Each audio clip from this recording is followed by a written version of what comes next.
Welcome back to Two Keto Dudes. This is Carl Franklin from Connecticut in the United States. And in February 2016, I put myself on a ketogenic diet to take control of my metabolism. In just 2.5 months, I managed to reverse all my markers of type 2 diabetes with diet alone. As of now, I am 80 pounds lighter with no signs of diabetes or heart disease. Hi, I'm Richard Morris in Canberra, Australia, and I've been on a ketogenic diet since April of 2014. When I started, I was very sick with complications from type 2 diabetes. Within 6 months of starting a ketogenic diet, all of my biomarkers of disease had disappeared. I've also lost about 80 pounds, so I've completely turned my health around. And this show is not only a document of my progress through ketosis, but Richard's sexy phlegm from the flu. That's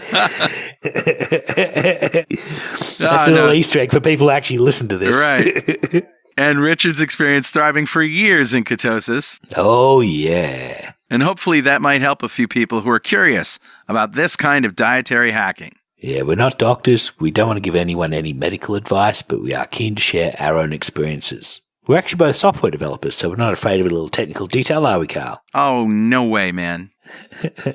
We have done some research into our own deranged metabolisms and the science behind them.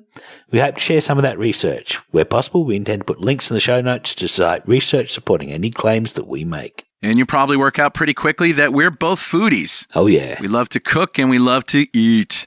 In every episode, we both share a keto recipe that cannot be ignored. No, it cannot. All right.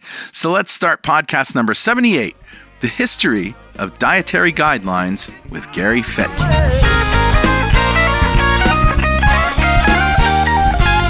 So, Richard, do we have any apologies or corrections from last week's show? The only apology I have is I mispronounced the county that San Antonio is in. Yeah. It's actually pronounced Bayard County, not Bexar County, so the X is silent. So my apologies. And neither of us had ever heard the name of that county before, so we didn't do our research and look it up like good citizens. We're sorry. Yeah. Well, let's revisit what a ketogenic diet is. Richard? Sure. It's 20 grams or less of carbohydrates per day. Protein is 1 to 1.5 grams per kilogram of lean body mass, and you get all of your energy from fat. Yeah, fat either on your plate or on your body. Yeah, that Krispy Kreme that we ate a decade ago. Exactly. Hey, how was your week besides the fact that you got this horrible cold? I got the sexy phlegm again. Yeah. Yeah, I picked up a flu coming back on the plane. And, it's on my lungs. I tried to go for a bike ride the other day and I had to bail halfway through.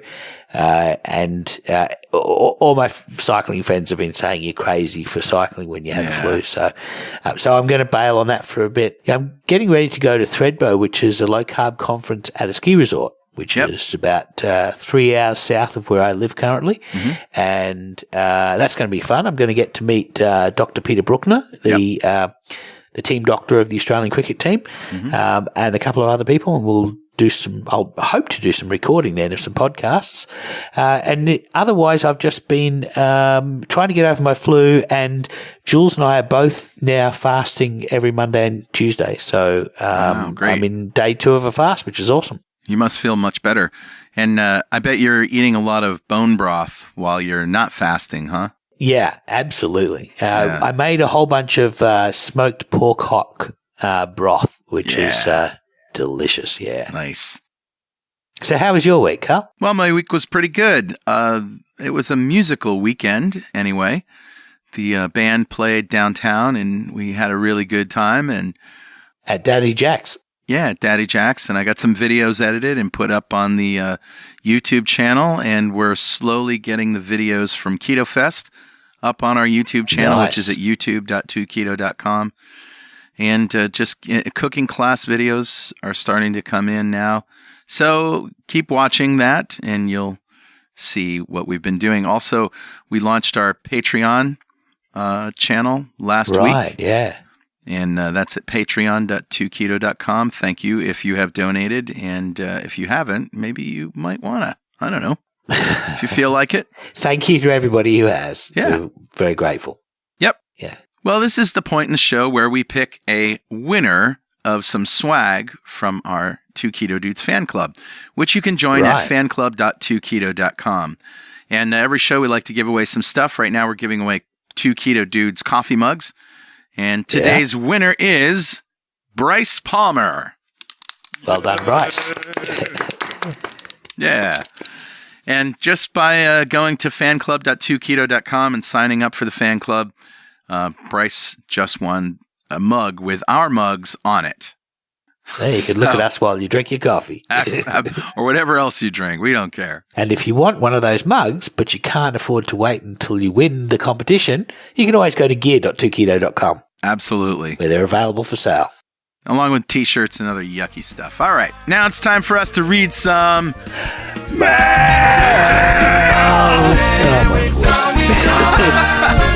Halfway through that, my voice said, no, we're not going to get to the end of this word. It doesn't matter. All right, I'm going to go first. This is a message left in our ketogenic forums a couple days ago by Gabe, considering giving up all sweeteners temporarily.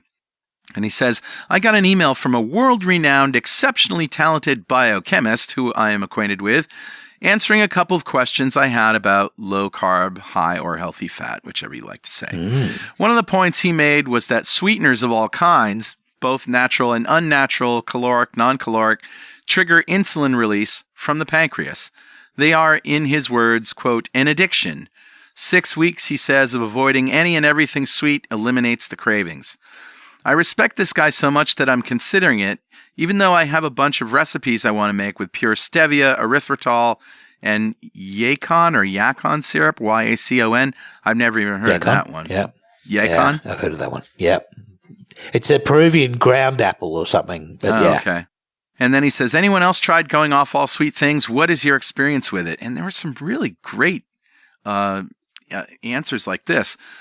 I did it for a week when I did Atkins induction, didn't use their products and didn't make anything with sweeteners. I do not, however, have a sweet tooth, so I really didn't have much sugar withdrawal. I have stevia, truvia, erythritol in the house, and I make my own chocolates, mostly for me, and cheesecake muffins with them. I use berries and whipped cream for dessert when I need a little extra something at the end of a meal. The other stuff is maybe once a week. I can really go days without any of it. So another one said, strangely, I have more sweet things now than I did before keto because the sweeteners I use don't give me the horrible health issues sugar did. Right. I have avoided sugar for many years before keto. I could very easily live without sweet things again, as I never get cravings at all, never really had a sweet tooth, didn't even like chocolate as a kid.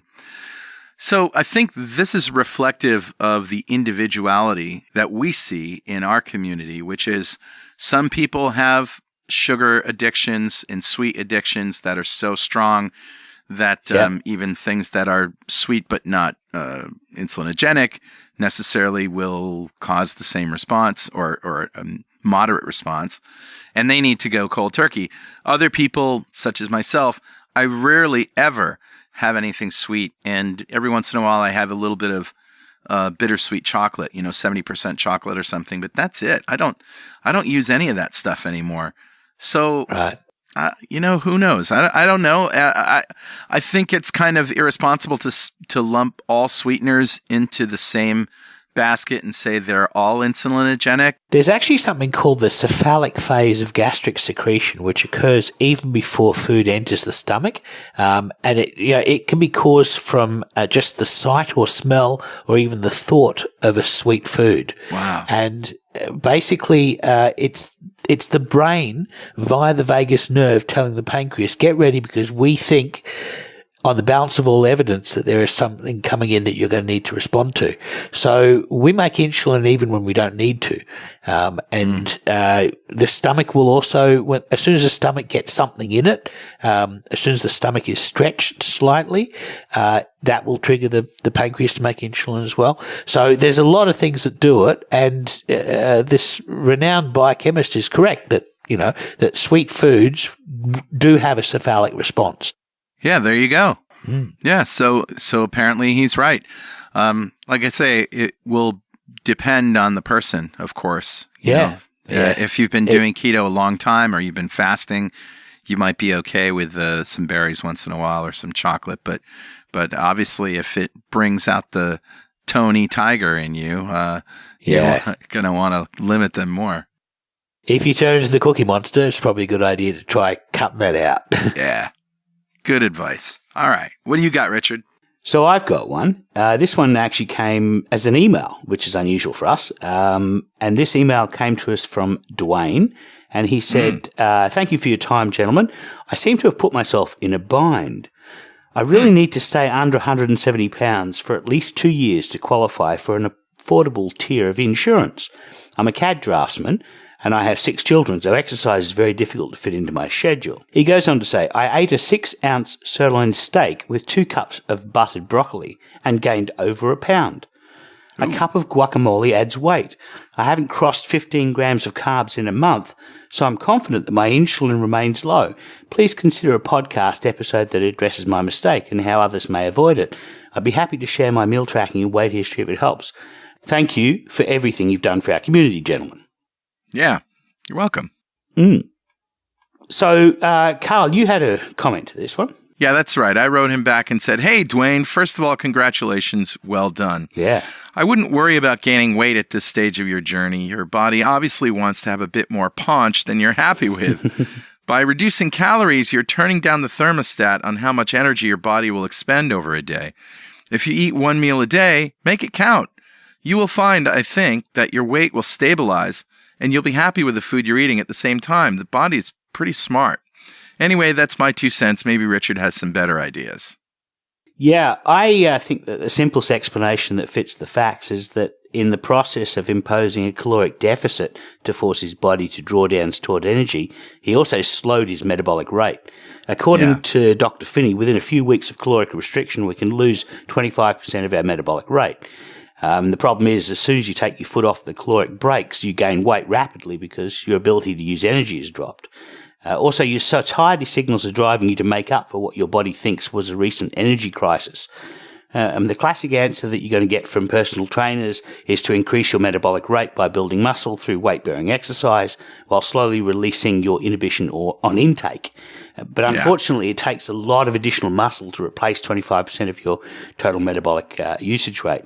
And so it's a difficult position to work your way out of. Sure. There was a study done by Kevin Hall into Biggest Losers competitors who they lost weight in the competition, but they had a depressed metabolic rate 6 years after the competition. And they all gained back all of the same weight because of the same problem that Dwayne has. You know, they're no longer able to use energy at the rate that they started out with. So people who increase their caloric use by dropping insulin and or increasing exercise but remain ad libitum, that is, they're eating to satiety, they lose the weight and they keep it off. So the difficult thing is, how does he now get to that point, because he's lowered his metabolic rate? And I think you're right that he may need to accept a higher weight initially for his body to accept that it's no longer an energy crisis. So I think he probably has to eat to satiety for a bit, so his body just gets comfortable with the fact that, you know, we're not starving. We can take all of the constraints off, and maybe just 2 or 3 days or something like that. Yeah. It doesn't have to be very long, and then perhaps a fast to get back down. Yeah. Yeah, well, the fast is, a short-term fast, like a 3-day fast, is not going to cruel his metabolic rate any further. Right. The feast that you have in between fasts is probably going to reassure his body that, that it is having access to food, that the food will come along. So it doesn't need to sort of go into DEFCON 4, so to speak. But it's a difficult situation. It's one of the problems that people have when they go on these caloric restrictions, is that the body's not a fool, and the first law of thermodynamics will not be mocked that easily. And that's right. So what happens is, if you reduce the calories coming in, your body will reduce the calories that it's expending, and it does that by taking a good machete to the legs of your metabolic rate. That's right. So it's an unfortunate situation, as Richard said, but to really get out of it, you need to eat, really, and eat higher fat and low carb, moderate protein, ketogenic diet, at least for a few days, till you get your metabolic rate back up. And then you can fast and do intermittent fasting to lose that weight again. Yeah, I don't know how that he can stay under that 170 in this process. No. I think he may have to accept it going up a little bit, and that's unfortunate. But that's it. That's his body is fighting him. Yep. So there you go, Dwayne. Hope that helps.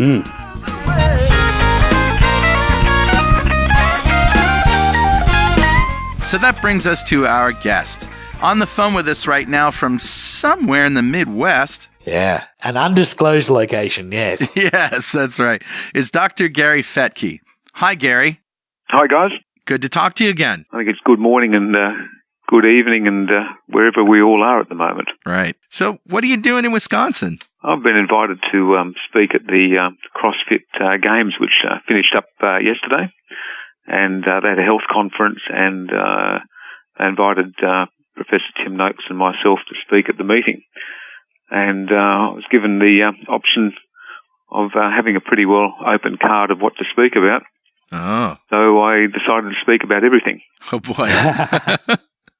This is stuff that's different from what we talked about in our interview, which, by the way, we recorded on video, and it's now up at gary.2keto.com. I'll leave it at that.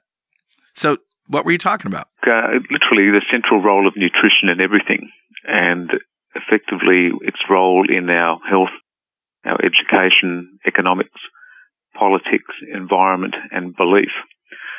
And really what we've done is, over the last couple of years, some of your listeners, and I know you guys know that I've been under the hammer for actually giving nutritional advice in Australia.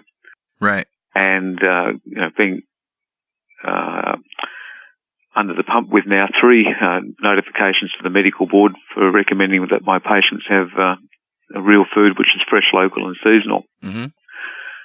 And we've come to realise that it's not about the science. I mean, we can argue that the science until we're blue in the face because it's a no-brainer. I talk about in that talk that our cells, and particularly our mitochondria, have no emotions, and they can't be affected by lobbyists. And certainly they just want to go about their business and get the right fuel in. Right. And that's it came to a realisation that we're not talking about science and then trying to work out why we in particular have been criticised. And Belinda, whilst watching me argue the science, has been looking at the why and trying to work out why there's something behind it all. And as it turned out, we've come to recognise that we need to look at the origins of our nutritional guidelines, which are actually now vegetarian. And most people don't recognise that, whereas they were based on meat and dairy back in the 1940s, very clearly. And over the last several decades, they've moved to being effectively vegetarian. And the US plate now actually can't even mention the word meat on it, just has a quarter of it as protein. So I traced the guidelines and how they've actually changed over time to be effectively being vegetarian. And then we traced back the origins of the guidelines. As it turns out, the American Dietetic Association was born 100 years ago, only a few hours' drive from where I'm sitting at the moment, in a place called Battle Creek. Ah. And there's a few things about Battle Creek, Michigan. That was the origins of the dietitians associations of the world. So the American Dietetics Association was started in 1917, Canada followed in 1935, and the rest of the world followed on from that. Okay.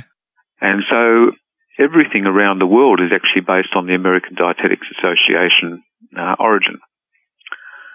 If we follow on back from there, the person who started that association was a woman by the name of Leonard Cooper. Really? And she was a protege and was working for a fellow by the name of John Harvey Kellogg. Sure. Ah, there's a familiar name. And so the Kellogg's brothers started Kellogg Cereals in Battle Creek, Michigan. And there were about 101 cereal companies around about the time of the late 1890s, early 20th century. And so virtually all cereal companies of the world were born in Battle Creek, Michigan. Wow. They, come down in size now, and you've got the big ones of Kellogg's. And in Australia and New Zealand, you've got Sanitarium Health. If you don't mind a quick interruption, where does Ansel Keys fit into all this? Because I know he was very influential. Well, Ansel Keys was really 50 years later, okay. As it turns out, in that ballpark. And he's another story for another day, really. Yeah, we've talked about him till we're blue in the face anyway. And so most people know about him, but we've gone back in history to work out what the guidelines were, and effectively, how did cereal actually become part of the guidelines in the first place? Right. Because in my take on the science of it, it's a non-essential carbohydrate. We can get carbohydrates from our vegetables. We can get a small amount from fruit. It comes in our meat. But grains actually snuck in there right at the beginning. And as it turns out, they were, effectively the food industry was right there at the beginning of it. I mean, let's think about our song, America the Beautiful. We have amber waves of grain and fruited plains. Oh, look, we've just been driving across Europe and then here around the US, and effectively it's just monocultures of soy, cereals and rapeseed, corn.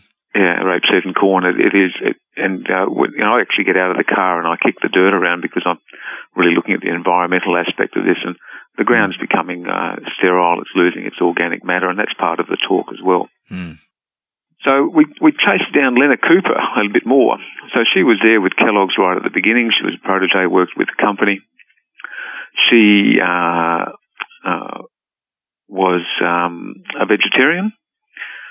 She was also the woman who was the voice of dietetics for the first 30 years, wrote the first textbook, and that textbook travelled around the world virtually as the startup of all dietetic advice for the world. Wow. Unfortunately, from the world aspect, we've travelled down that cereal and grain-based aspect, and it's turned out to be a health disaster, an economic disaster, and in my talk I go through the environmental aspect of it as well. But we didn't rest there. We chased that back a bit further and worked out that Lena Cooper was in fact a Seventh-day Adventist. Oh yeah, vegetarians. The Kellogg brothers were too, weren't they? The Kellogg's brothers and most of the cereal industry was started up by Seventh-day Adventists, and that's very much their home territory around Battle Creek in Michigan. There, they were actually, they were born out of the temperance movement. Most of their ideology was along that line, with the concept of getting away from tobacco and alcohol, doing a bit of exercise and community living, and all of that. Don't have an issue with it, but their ideas about nutrition were a little bit misplaced. And it would be nice if they were based on science, but unfortunately they were based on the visions of a young woman. And that person was a woman by the name of Ellen G. White. She started having visions around about the age of 17 and continued them on for a long period of time. And she became her writings, and she was quite prolific, became the ideology of the Seventh-day Adventist Church. For nutrition purposes? Well, for a lot of things. Oh. We go through a lot of the health myths that we have at this point in time actually stem from her and the Seventh-day Adventist Church. Wow. They describe themselves as medical evangelists, and that is the right arm of the church and the message. They have an aim to promote medical evangelism. The term where we think that meat causes disease, and particularly where meat causes cancer, stem from her visions.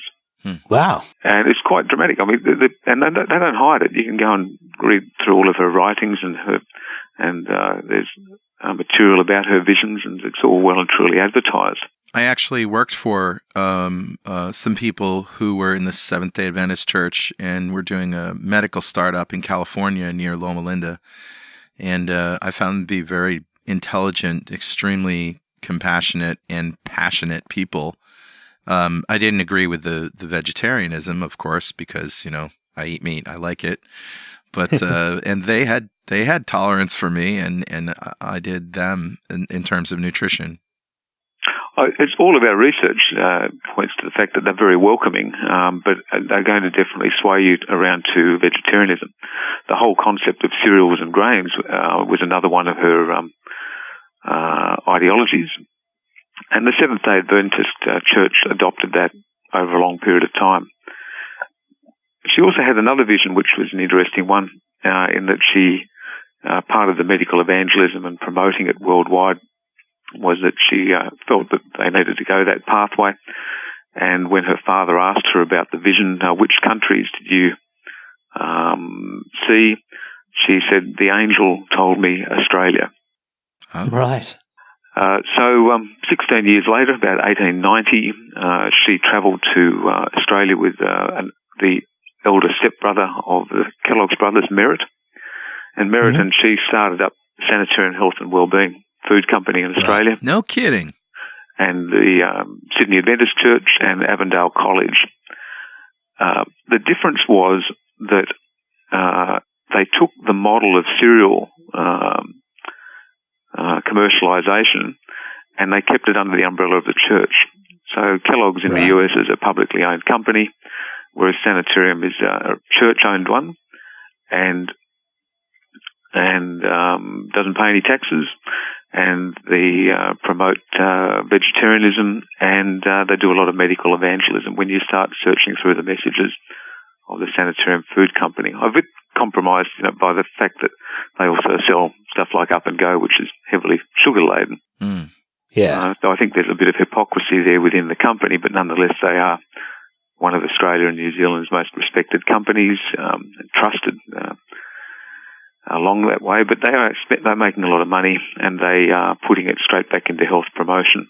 Yeah, I know in Australia, if you want to get a lipid subfraction analysis, you're going to get it from Sydney Adventist Hospital. Well, that's the most likely spot. Not the only spot, but I've got to admit I've been recommending people go and getting their lipid subfraction analysis through that institution. So, I mean, they're doing some good stuff, but the trouble is I have a problem with their basic message is that it's medical evangelism and it's vegetarianism. Totally. Right. And, part of that, we chased that path because of the expert witness against me. It was a Professor Mark Walquist, and his textbook is effectively a textbook of vegetarianism. It's a textbook that Sanitarium promote. He failed to declare that conflict of interest, and he has an ongoing association with the Dietitians Association of Australia. I see. He's also been associated with similar witnesses that were against Professor Tim Noakes and myself. So that's partly where our journey started. Wow. So we've gone forward, and in that talk, I then look at some of the myths about vegetarianism, particularly the longevity aspect and the overall health aspects, all of which have been promoted very much by the Adventist studies. And what were those studies, and how could they be inaccurate? Well, if you've got a population of people that study themselves, research themselves, and publish in their own journals and cross-reference off each other, then you've got something called internal bias. In the 1950s, I tracked down a fellow by the name of Dr. Miller, who actually came back from China. He effectively brought back the whole soy and soybean and soy milk industry to the United States. He had a vested interest in that, and so did the church. But he also came back with an aim to prove the visions of Ellen G. White. That was back in 1953, set up a science and nutrition laboratory with the aim to do that. First study that came out of the Adventist group was in 1958, so the timing's quite interesting. Wow. Yeah. And they've got 1,200 articles now that they've published out of themselves. And so by sheer weight of numbers, they sway the literature there. Yeah, I guess so. When I started looking at other groups that looked at longevity, I found Mormons that came from California on a study that was done by non-Mormons. And I mentioned California because that's where Loma Linda University is, which is what was originally started by the Seventh-day Adventists. Sure. It was originally, I think, the University of Evangelical Medicine, something like that. That's not quite right. So they changed it to Loma Linda University. That was in my neighborhood where I lived, and the software company that I worked for was headed by a neurosurgeon who was at one time the dean of the university. So, like I said, I was sort of embedded and thrown into that culture work-wise, and like I said, found them to be super nice people, and did go over to dinner and did eat the vegetarian stuff. lot of calories, but no meat. But I wasn't vegetarian while I was there, of course.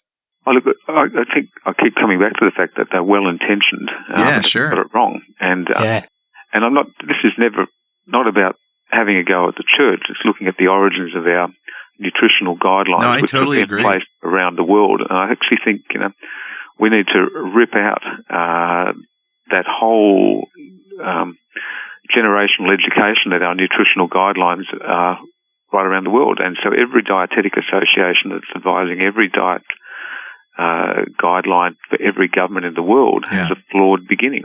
Agreed. And that beginning was based on vegetarianism and with involvement from the cereal processed food industry. And so that the foundations are rotten to the core. Mm-hmm. And so every time, but poor old dietitians, they've been told the same thing over and over and over.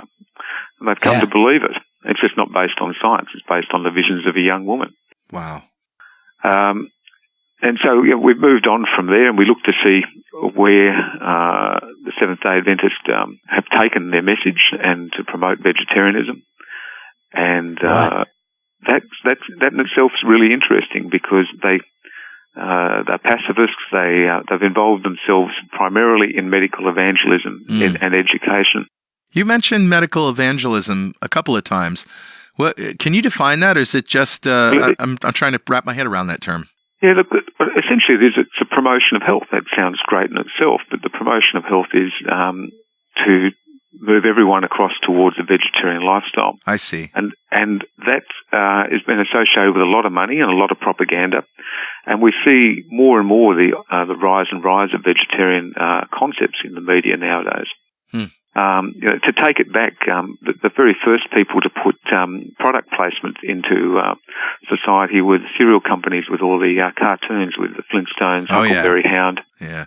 They were they also promoted a fellow by the name of Walt Disney right at the beginning and gave him some seed money. Yeah. Wow. They were very early adopters of radio shows and medical advice, and they were early adopters of cooking shows. So they've been right there for the beginning. And if you start looking back, you just see it's plain as day.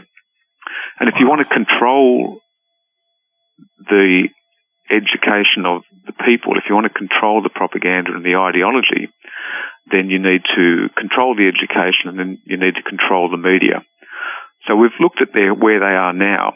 And again, it's all part of a public record.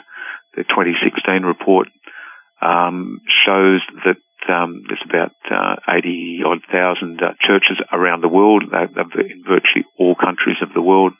Unbelievable penetration. They promote their message in over 900 languages. They're only a small church, but a rapidly growing one. There's about 20 million. But their big strength is in controlling the media. They own 62 publishing houses. They've got 25,000 evangelists. But then we've started looking at the education.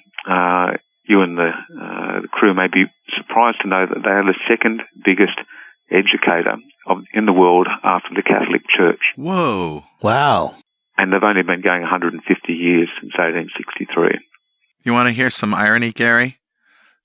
In my neighborhood, and Richard knows because he was here just a couple weeks ago, if you drive up the hill toward New London from my house, you pass a piggery on one side of the road, a pig farm, and on the other side of the road, a Seventh-day Adventist church.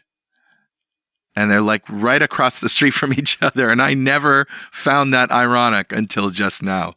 Okay, well, it's called tolerance. It's fine, both ways. So they own over 8,000 educational facilities, over 5,000 primary schools. I think the figure's 2,700 secondary schools. Yeah. 115, I think, tertiary education units. Wow. So they're educating our children, right from product placement through to our schooling. So we were all, I was raised on cereal, watched the Flintstones, and yeah, sure, me too. And we've all seen Mickey Mouse and all that sort of thing. It's been going for a long time. So then we looked at the other aspects of media. They own 880 odd radio stations around the world. 441 television stations. Huh. And they've got a massive internet aspect. You guys will be impressed with this. In 2015, they did over 70,000 podcasts. What? Wow. Over 1.1 billion downloads. Holy crap. Now, my problem with all of that is they haven't declared their conflict of interest. Okay, something comes down to that. So, no one's declaring that they're vegetarians. They're not declaring that they're Seventh-day Adventists. They go back to the science and all the published material. A lot of it's published by themselves, and you keep spreading the message. But you just don't tell everyone that you're from the Seventh-day Adventist Church and that you're vegetarian and are actually promoting vegetarianism. They just talk about the benefits of it. Yeah. And then again, through their annual report, they are very well funded. They have had $3.4 billion of US dollars in donations. They don't talk about how much profit they're making from food industries. They own 22 food industries. I'm not talking to 22 companies. They own 22 food industries around the world. They produce 3,700 food products. I won't call it food because it's processed food. Wow. Multi-billion-dollar industry. They return a bit of it. They're one of the biggest foreign aid groups in the world, but that's only in the big picture, $186 million. I'm not saying that it's no short change, but there's an enormous amount of money sitting there to continue the message of the church, which is to promote vegetarianism. I see. And so where are they now? They're in the World Health Organization. They've got some links, and they're doing some what they describe in their own terms, unique projects. And the big thing I'd like everyone to start looking out for is a thing called lifestyle medicine. That term has cropped up very regularly now, just in the last few years. Huh. And if you start looking, and in the talk I go through the multiple names and slight changes of names, Lifestyle Medicine Institute, Lifestyle Medicine Alliance. Isn't that something Dean Ornish was involved with as well? He has his own, he's got this Ornish Lifestyle Medicine group. And when you start looking at names, and I'm still in the US, so I'm not going to mention too many names until I leave the country, in that the same names crop up all over the place. And when you hear people detract against paleo or against meat, and there are some very vocal voices there, they're tied up with animal rights groups, tied up with vegan groups, and they're tied up with all this propaganda. The same names are cropping up there as founders of this. There are similar names that were associated with the Global Health Obesity group, which was all tied up with ILSI and tied up with Coca-Cola. Energy Balance, Energy Balance. Look, every day we uncover another layer of this web. Now, I'm not trying to be too conspiratorial. I'm just stating it that they are tied up together. Yeah. They are promoting vegetarianism. And not hiding it either. It's you've got to search a little bit, but the Sanitarium Health and Wellbeing website actually says that they started up Lifestyle. They own Lifestyle Medicine Institute. It's there on their webpage, and I was able to search through the LinkedIn profile of some of their senior staff, and they openly admit to saying that they started up Lifestyle Medicine, or they brought it on board. They instituted the CHIP Health program into Australia, and it's all exactly the same thing. That CHIP Health is a major player now in the US insurance industry, and it's again promoting vegetarianism. right. And I don't have a problem with someone having a belief. But I do have a problem when you don't declare your conflict of interest. I do have a problem when that ideology, based on the visions of a young woman 150 years ago, Right. and now public health policy. And as it turns out, we are 3/4 of us are insulin resistant, and we've got obesity and diabetes and health problems which are totally out of control. So I'm calling out the world, and particularly the dietitians and the dietetics associations of the world, in that their origins were flawed. They haven't been arguing the science. They've been based on materials supplied to them effectively from the cereal industry right from word go. You know, how on earth did cereal get into the food guidelines? Why is cereal the sacred cow that can never be challenged? So you got me thinking here, Gary, that, you know, we tend to think of grains as vegetables, but they're not. They're just a cheap source of calories. And that has sort of come into our thinking in the past 100 years or so. And then the other aspect that you've got me thinking about is that when Miller came back from China with soy, it was really an attempt to paper over the cracks in the vegan diet that was low in protein. And so soy was this great, soy and tofu was this great benefactor to the vegan lifestyle in that it provided adequate protein for those diets. And the other thing is the iron supplementation of grains. I mean, this is, again, is an attempt to try and sort of try and make up for the lacking in a vegan diet that you would get if you were eating meat. So it's incredible. It really does start to make sense. And, when we were kids, the cereal commercials, they would all say fortified, they're fortified with vitamins and minerals. That means vitamins and minerals are added because they're missing in the grain by itself. This is exactly what I want you guys to be saying, that it's got you thinking. We've got a truckload of stuff with us in our heads, because this is we've got hard drives in three continents of the world now. We are trying to actually get everyone thinking, because the only way out of this enormous mess that we have on the planet is to, in my talk I actually say, if this was a computer, there's so many things wrong with it, I'd be pressing Control-Alt-Delete and doing a reboot. Getting rid of, all the compromised software, because we are totally in strife, and there's only one way out of it, and that's public awareness. Gary, one thing that occurs to me is, all right, let's say the listeners, we get it, we do the research, or we take your word for it, and we understand where all this has come from. And economic incentives have been aligned like dominoes based on this fundamental food and all the money that it brings in and all the people invested in it and their careers, and now medical professionals and pharmaceuticals and complete industries of producing insulin and all of this stuff, and it goes on and on and on. If this economy falls like a house of cards, how can it be rebuilt? And the thing that becomes obvious to me is, grains can be raised, or farms can be raising grass for animals. And we just turn more from a grain-based economy to an animal-based economy. There are always going to be vegetarians, there are always going to be vegans, and that's true. But for those people, we're talking about growing more avocados and rich nuts and things like that.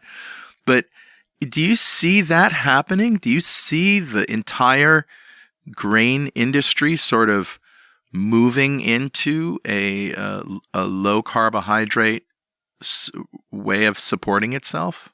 I think that it will be for those that choose it and can understand it. If we start talking about the social issues, and I think we touched on this in Breckenridge when I caught up with you guys, and this is big picture stuff, and it's almost incomprehensible. In the talk, I talk about the environment because we've lost organic matter in our soil. Yeah. And when you lose organic matter in your soil, you can't retain water. You know that under a well-mulched garden, the soil's moist, the bugs are there, the bacteria turning it over, the mulch, it's rich. Yeah. And our soil is now sterile. It's treated with chemicals. It dries out. It's the greatest export of the world at this point in time by volume is topsoil. Water tables are dropping down. The only thing which effectively restores organic matter to the soil is a thing called cow manure. The ruminants rule. We got plenty of BS in this country to go around. Let me tell you, we can spread that around. So there was an interesting presentation by Peter Ballestead at Breckenridge. He's the ruminati, the guy who spoke for and on behalf of ruminants. He made the case that most of the world's arable land is only good for growing grasses. It's actually not good for growing vegetables and other plants. So either you grow grasses like sugar and wheat, or you know, for humans and make them sick, or you feed them into animals who are going to, as you say, put manure back into the soil and increase the topsoil. I've got an enormous amount of time for Peter Ballestead. We can catch up with each other, and I've got a couple of his slides in my talk. And we're told by the propaganda that 90% of grain goes towards feeding animals for us. As it turns out, 2/3 of the grain production of the world actually goes for human consumption. Of the 1/3 that goes towards animal feed, mostly to poultry, then to pigs, and only 20% of it goes to the ruminants, which are the cows and the goats. So I crunched through those numbers a little bit. Only 4% of the world's surface is actually arable land, so we don't actually have much. The World Bank actually puts that figure down at maybe only 3.5%. What we do have is about 16% of the surface of the planet is rangeland and forests, which we can start to farm animals that can restore our topsoil.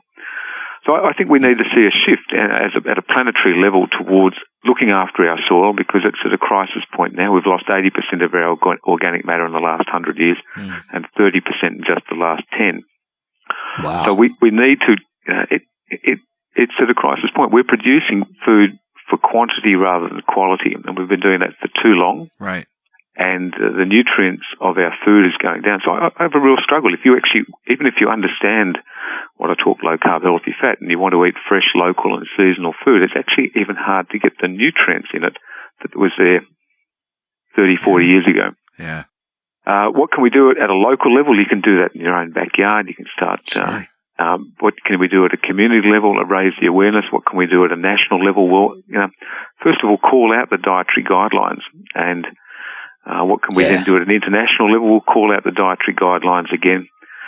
And the consumers will determine where the market shifts. And we've seen that now. You can see it with farmers markets. We can see it on the shelves of the supermarket. There's going to, I predict, be a increased demand for quality meats and eggs as, word spreads about this and as the economy shifts and grows. That I know in my own journey, I started out thinking that I was spending a lot more money on food, and I was spending a lot more money on kitchen gadgets and things I thought I needed, and then gradually that grocery bill became a quarter of what it was before, and my trash output became a quarter of what it was before, and so there is right there evidence that you're not only saving money on food, but you're saving the planet when you adopt a LCHF lifestyle. But now there's been a demand from me, anyway, in purchasing more grass-fed beef and more, organic free-range eggs and higher quality oils and butters and that kind of thing. So I foresee a demand rising. I think there's already an increase in demand for butter worldwide, isn't there? Absolutely. Particularly, I know Andreas Onfold, speaks about the figures out of Sweden. I can only look at my supermarket shelves. I haven't chased that one down. I don't have enough time to do everything. But I just wanted to just backtrack one bit because it's one of the propaganda things. I am an animal rights activist, and I am not into feedlot, production for meat and using grain from cropping to actually do that. But I think we've got to talk about, again in the talk, about the number of living creatures which are affected by our tilling and the loss of organic matter. So, there's about 7 billion people on the planet, and there's about 7 billion living creatures in a tablespoon of soil. So we're affecting their environment, and it's not just about big brown-eyed cows. Right. So, the big picture stuff is we need to look after our all living creatures on the planet. But if you're alive on this planet, you are affecting living creatures around you, whether or not you're eating meat or not eating meat. And so, let's again get unemotional about it, and look at it in the overall big picture stuff. Well, I don't want to see this, me raising this issue as a takedown of the Seventh-day Adventist Church. I just want, when everyone comes to the table, that you identify yourself, you tell me what hat you're wearing, and particularly when we're having this debate. I know that someone, Twitter was saying, well, the Jews and the Catholics need to be defining themselves. Well, most times they do. Okay, well, you're Jewish, that's fine. You're going to avoid pork, and that's fine. I respect that. If on Catholicism, you're going to be having, fish on Fridays, and sure. I respect Lent, and I respect Ramadan, I respect all that. But that's well and truly defined. What I have an issue with is the vegetarian community. And particularly with their research and their medical evangelism and the media and the background that's going on and the education, as the second biggest educator of the world, is not declaring their conflict of interest. Yeah. And that's where the issue is, because that becomes this generational education. People will keep defending that paradigm because their teachers were taught that. And they just keep believing, my teachers can't be wrong, my textbooks can't be wrong. Yeah. But if the one group's actually been writing the textbooks and doing the education for 100 years, then that all of a sudden explains a lot of things. And I caught up, we had a bit of counsel, Belinda and myself, with some friends before I'd just given this talk, and who are players in this field. We caught up with them in Europe. That was part of our travels before coming here, just to discuss it with them to, see what they thought. And it was really a face slap moment for them. They actually went, oh my goodness, that explains that, that explains that, that explains that. But more importantly, going forward, if people are involved with lifestyle medicine, True Health Initiative, Glimmer Group, the CHIP programs, all those things, they may not even know that they're actually involved in this process. Right. And so that's what we're finding.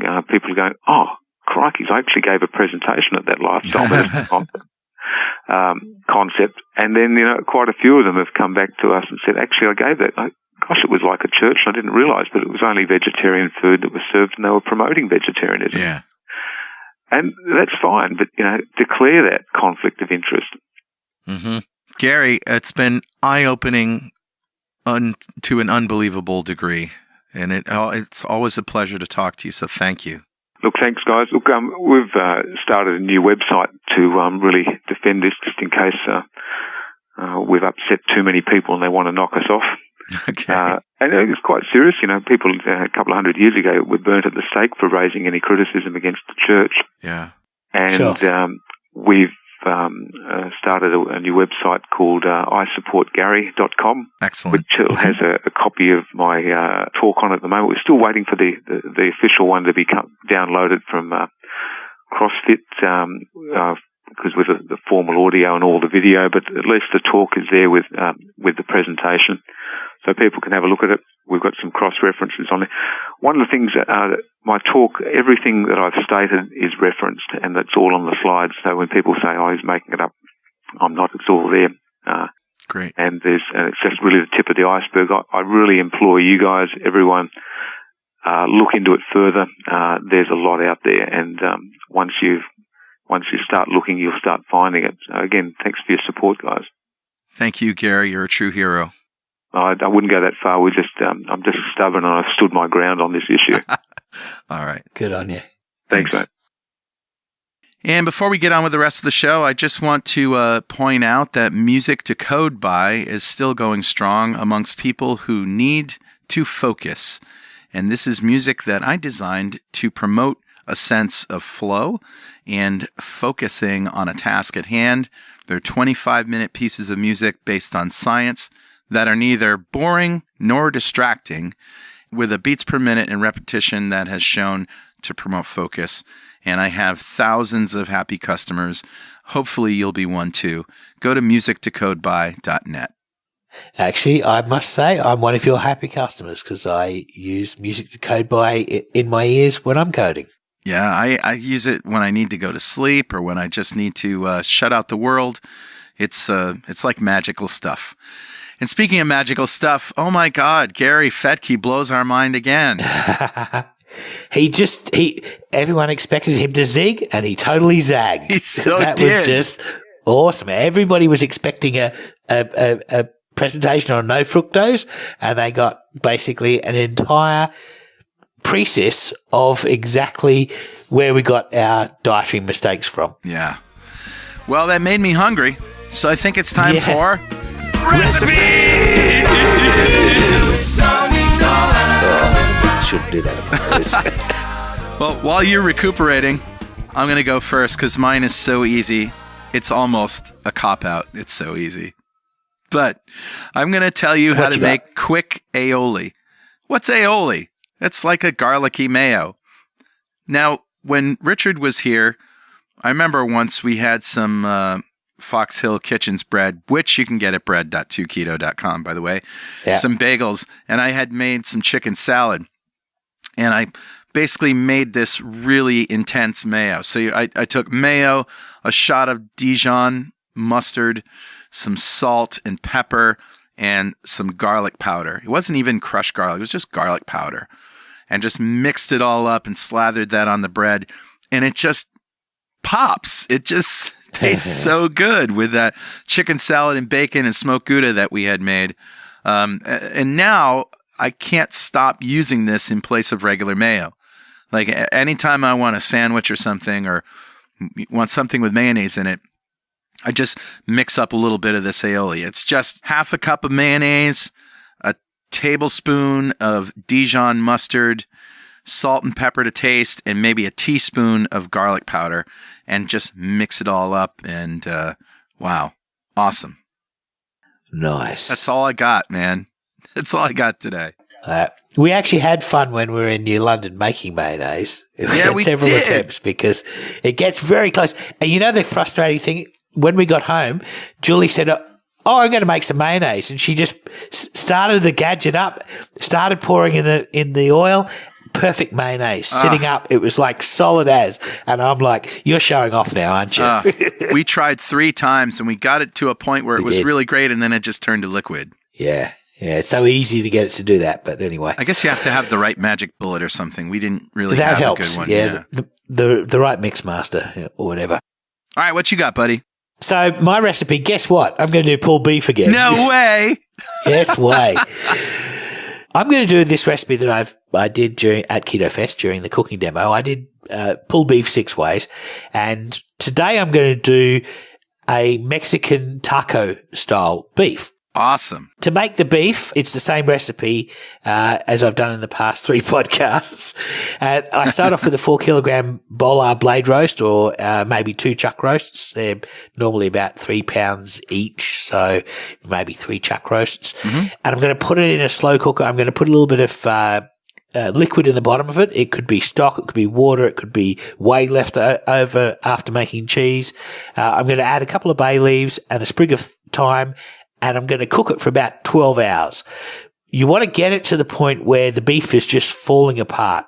And there will be a lot of cooking liquid, and that's totally normal. It's going to look like soup with some beef down the bottom. Yeah. Just keep checking it sort of after about 6 hours, go in every hour and just check to see how it's going. But for me, for Keto Fest, it took me about 12 hours to get it to the perfect consistency. And then you just get a fork and you start pulling apart all of the fibers. And the cool thing is those fibers then soak up all of that liquid, and so the liquid just disappears into the meat. It's kind of like a pot roast at that point, right? I guess it kind of is. I portion it into 200-gram bags for 2 servings, 2 plates full per bag, and then I freeze them. And now, this is unseasoned, so you're going to have to add salt to taste when you cook this meat. So let's say you want to make some taco seasoned pulled beef. I'm going to go to the freezer. I'm going to pull out one of these bags of beef, and I'm going to chuck it in the microwave for a minute to thaw. And I make sure I crack open the seal of the Ziploc bag so I don't have exploding Ziplocs in my microwave. So I'm going to chuck a pan on the range and I'm going to get it hot and I'm going to roast some seeds in it. I'm going to roast a teaspoon of cumin seed and a teaspoon of coriander seed and a teaspoon of Mexican chili powder. Yeah. Those three together, plus a little salt and pepper, is really what taco seasoning is all about. When you go buy taco seasoning in the store, however, you're going to get a whole lot of fillers in there. You're going to get starches like corn flour and rice starch, and that's just designed to make sure that when that package gets to you, it's still in a powder form. It hasn't clumped. But when you make taco seasoning from scratch, it's just 2 seeds and chili powder. Yeah. Now, I want to roast the seeds until they've started to crack. They'll start to make a cracking sound, and you'll start to get a smell of the seeds, and they're basically mellowing and developing their flavour. So as soon as they've cracked, I then add the seeds to a magic bullet blender. That's one of these little mini blenders with the chili powder, and I blend it to make the taco spice mix. I usually add a little garlic too. You could add garlic salt or you could add fresh garlic as well. Yes. Yep. So the next step is that I'm going to start cooking the meat. Now, the pan has got these spices, the residue of the spices left over anyway. So I'm just going to chuck the thawed meat into the pan. I'm going to add a little bit of water, maybe half a cup of water, and a little bit of ghee, maybe just to like a teaspoon of ghee or butter, just to give it some oil to get going. Chuck the meat in. Now, the meat's going to have a lot of liquid, and so you're going to generate a lot of steam. And I'll also add in the pureed powder, chili powder that I've made. And I'm going to cook it for about 2 minutes and while mixing it well, and that blends the meat and the spice flavours.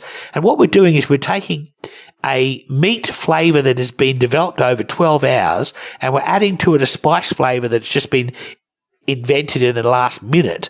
And the two are going to combine into something that feels like it's been cooking for 6 hours.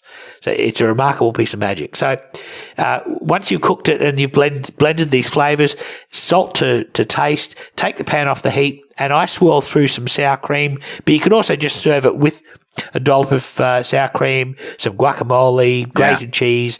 Serve it in a lettuce cup or serve it on one of Brenda's pork rind waffles, and you've got yourself a very interesting taco meat, and it takes probably about 5 or 6 minutes to make. Absolutely. Easy. So that's my recipe. Yeah. All right. Well, I think that's a show, Richard.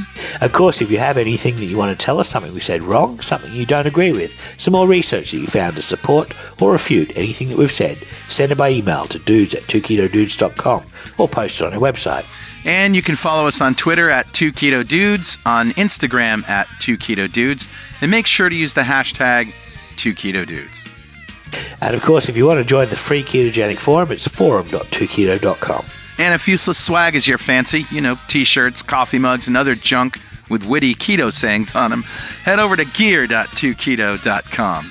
And if you want a shot at getting that swag for free, join the 2 Keto Dudes fan club. You'll be eligible to win something in every show. Go to fanclub.2keto.com. And if you feel like supporting our podcast and our forums, make a pledge to our Patreon page at patreon.2keto.com. Or just hit the donate button on our website at www.2ketodudes.com, or just go to donate.2keto.com. And you can also see our podcast and other videos, like Gary Fettke's interview, on YouTube at youtube.2keto.com. And if you haven't already, go leave us a great review on iTunes. 2 Keto Dudes is brought to you by 2 Keto LLC and produced by Plot Productions. Brandon Wen was the engineer. Plot provides audio, video, and podcast production services, and we've been doing that since 2002. Online at pwop.com. Keep calm and keto on, Richard. Yeah, keep calm and keto on, Carl. All right, and we'll see you next time on 2 Keto Dudes.